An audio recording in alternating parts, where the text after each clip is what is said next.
Nous sommes donc dans ce temps de table ronde où, quand on a réfléchi à l'organisation de ce congrès, il nous a semblé intéressant de mettre en miroir les uns avec les autres l'offre pédagogique d'un côté, la demande des employeurs et la demande sociale de l'autre par rapport à l'ensemble des trois grandes missions universitaires. Et c'est donc le thématique sur lequel nos invités aujourd'hui vont essayer de s'exprimer, avec pour chacun une grande compétence, puisque vous allez le voir, les gens qui ont accepté de libérer un petit peu de leur temps en étant très stricts sur le fait qu'ils doivent partir à 12h30, donc c'est promis, je sais que vos chauffeurs vous attendent et que vous avez des urgences impératives, ont voulu nous éclairer sur la situation du Maroc et sur ce dialogue entre offre et demande au Maroc. Alors pour cela, je le fais par ordre alphabétique tout simplement, Monsieur Mohamed Barkaoui est le président de l'université Hassan II de Casablanca. Il est d'origine et de formation, il est ingénieur. Il a, en tant que chercheur, en tant qu'universitaire, il a réalisé pas mal de travaux sur l'économie d'énergie, l'énergétique industrielle et le dessalement de l'eau de mer. Il a dirigé une école d'ingénieurs ici, au Maroc. Et puis, depuis 2002, il est devenu président de l'université Hassan II de Casablanca. Il connaît bien la France, puisque, après avoir eu son diplôme d'ingénieur d'État en génie chimique à l'école Mohamedia de Rabat, il a fait son doctorat d'État en génie des procédés à l'INP de Lorraine en 1986, sachant que par ailleurs, M. Barkaoui préside le réseau d'éducation à l'entrepreneuriat au Maroc, et par rapport notamment à la deuxième et à la troisième question qu'on va poser ce matin, c'est là très pertinent. Souad Ben Bachir, qui a la difficile mission ce matin de représenter la moitié de l'humanité par rapport à tous les autres qui représentent l'autre moitié et qui montrent que nous avons tous ensemble des progrès à faire sur le plan de la parité, est aujourd'hui la directrice générale de CFG Group, après avoir été une des partenaires de cette banque privée d'affaires marocaine. Elle a fait ses études en France dans une très bonne école qui s'appelle l'ESSEC, et puis elle a eu la chance ensuite de travailler à l'équipe d'investment banking de Goldman Sachs à Londres, avant de rejoindre en 1995 l'équipe de CFG Group chargée du corporate finance. Et elle a été décorée chevalier dans l'ordre de Louis Sam à l'Arche par Sa Majesté le roi Mohamed VI.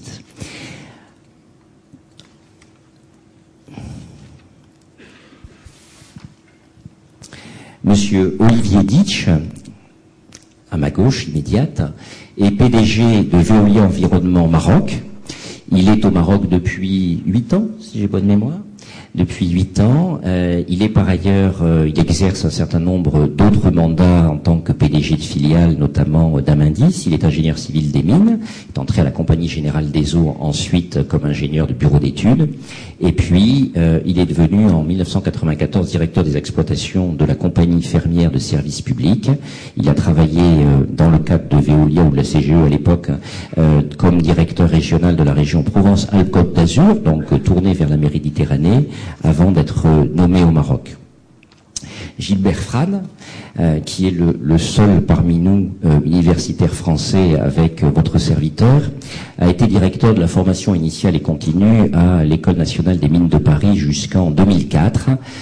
Gilbert est un ami très profond du Maroc et du Maghreb, où il a des racines anciennes. Il parle arabe, je crois, couramment. Il a été ancien secrétaire général de la Conférence des grandes écoles et il a beaucoup accompagné l'introduction de l'entrepreneuriat technologique dans un certain nombre de pays du Sud. Aujourd'hui, il passe sa vie comme visitant international universitaire, si j'ose dire. Dalil Gendouz, juste après Souad, est directeur de l'école Hassania des travaux publics et il est également membre du Conseil supérieur de l'enseignement du Maroc.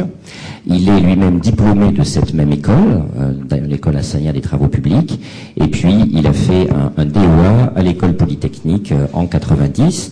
Il a exercé différentes responsabilités dans des grands organismes publics et privés au Maroc, notamment dans le secteur des télécommunications, et a été consultant international auprès de l'ONUDI. Rachid Mramet, ici présent, est le directeur de l'ISCAE, qui est l'école de management la plus réputée au Maroc. Il a été diplômé lui-même de cette même école quelques années auparavant. Il a ensuite fait un doctorat d'État en sciences de gestion à Paris Dauphine, donc il connaît très bien le dialogue franco-marocain marocain et cette double culture.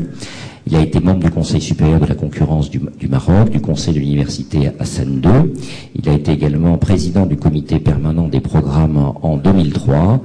Donc Rachid est quelqu'un qui a une vue de l'ensemble de la fonction formation au Maroc, qui est une vue extrêmement approfondie.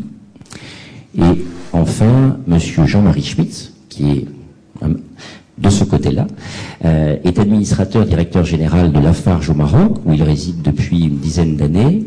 Il a intégré le groupe Lafarge en 79 comme directeur des relations extérieures, avec ce profil très intéressant d'être plutôt un homme de culture Sciences Po et littéraire et juridique à l'intérieur d'un grand groupe très industriel. Et puis il a développé toute sa carrière chez Lafarge comme directeur commercial de Lafarge Plâtre, puis directeur des ressources humaines du groupe. Donc il a connu très très puissamment l'ensemble du groupe, et depuis 1998 il dirige Lafarge Maroc. Voilà la présentation de nos intervenants, qui une fois de plus ont accepté d'essayer d'éclairer la réalité marocaine de leur lumière et d'éclairer le dialogue entre la demande sociale et l'offre pédagogique. Alors pour commencer, donc je souhaiterais organiser cette table ronde en 3 temps. Un temps où nous allons parler de formation initiale et de formation continue. Un temps où nous allons plutôt parler de transfert et de recherche. Et enfin, un 3e temps où nous allons parler d'émissions variées, diverses, comme nous le savons, qu'un établissement universitaire peut remplir vis-à-vis de sa société, et comment cette question se pose de manière plus précise au Maroc. Comme le timing est court et que nos invités sont tous de grands leaders, capables de parler longtemps, je leur ai demandé, je les ai mis un petit peu au défi, en commençant par la question de la formation initiale et continue, et en commençant par l'exprimer sous forme de demande. Donc je passerai d'abord la parole aux employeurs pour que, en 5 minutes environ, pas plus, en 5 minutes, ils nous disent, vu de l'endroit où ils sont, quelles sont les formations clés qui sont les plus demandées, quels seraient les besoins prioritaires de profil de formation qui conviendrait de créer, qui n'existeraient pas aujourd'hui, quel niveau de qualification, et enfin, quelles attitudes, au sens des savoir-être, quelles attitudes et comportements qu'aujourd'hui ils peuvent observer comme étant davantage souhaitables au Maroc, quelles sont les attitudes et comportements auxquels il faudrait peut-être mieux former les jeunes Marocains. Jeunes ou moins jeunes d'ailleurs, parce que toute la question de la formation continue est évidemment posée en même temps que la question de la formation initiale. C'est de l'enjeu des talents qu'il s'agit.